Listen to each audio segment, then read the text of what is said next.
நான் சின்ன பையனாக இருந்தப்போ உண்மைன்னு நம்பி நிறைய பேர்கிட்ட சொல்லியிருக்கேன். ஆனால் பெரிய பையன் ஆனப்புறம் தான் தெரியுது அதுக்கு எல்லாமே பொய்ன்னு. அந்த மாதிரியான ஒரு சில விஷயங்கள்.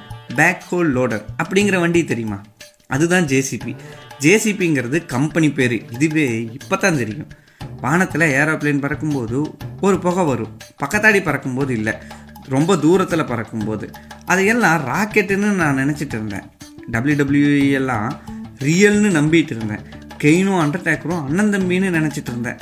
அண்டர்டேக்கருக்கு 7 ஜென்மம், ஒவ்வொரு ஜென்மத்திலையும் இப்படித்தான் இறந்தான்னு நினச்சேன்.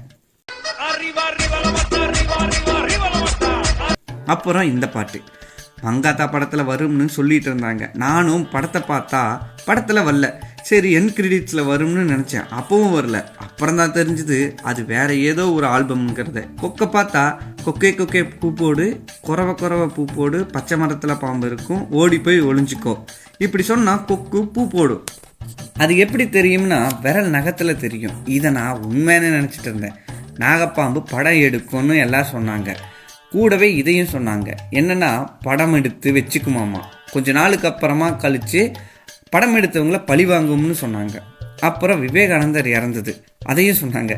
அப்புறம் அஜித்குமார் ஒரு ஏழை, படிக்கவே முடியாமல் மெக்கானிக் கடையில் வேலை செஞ்சு நடித்தார், அதனால தான் நான் அவருக்கு ஃபேனாக இருக்கேன்னு சொல்லியிருக்காங்க. இந்தியா ஆஸ்திரேலியா 2003 ஃபைனலில் பாண்டிங் 100 அடிப்பார். அது ஸ்ப்ரிங் பேட்டை வச்சு தான் அடித்தார். யுவராஜ் சிங் பேட்டை வாங்கி உடச்சி பார்த்தப்ப தெரிஞ்சுதுன்னு சொல்லிட்டு இருந்தாங்க. 2012 உலகம் அழியும்னு சொன்னாங்க. நானும் பயந்துட்டு ஸ்கூலில் இருந்தப்போ பயங்கரமாக காத்தடிச்சுது. வேற ஒன்றும் நடக்கலை. ஸ்பைடர் கடிச்சா ஸ்பைடர்மேன் ஆகலாம்னு நினச்சிட்டு இருந்தேன். அப்புறம் ஆப்பிள், ஆரஞ்சு, திராட்சை இதுகளை சாப்பிடும்போது கொட்டையை முழுங்கிடுவோம். அப்படி உள்ளுக்குள்ளே போயிடுச்சுன்னா மரம் முளைக்கும்னு நம்பிட்டு இருந்தேன். இப்போ வர இவ்வளவுதான் ஞாபகம் இருக்குது. இது இல்லாமல் வேற எதனா இதே மாதிரியான பொய்களை நீங்கள் நம்பியிருந்தீங்கன்னா அது என்ன பொய்ங்கிறத கமெண்ட் பண்ணிட்டு போங்க.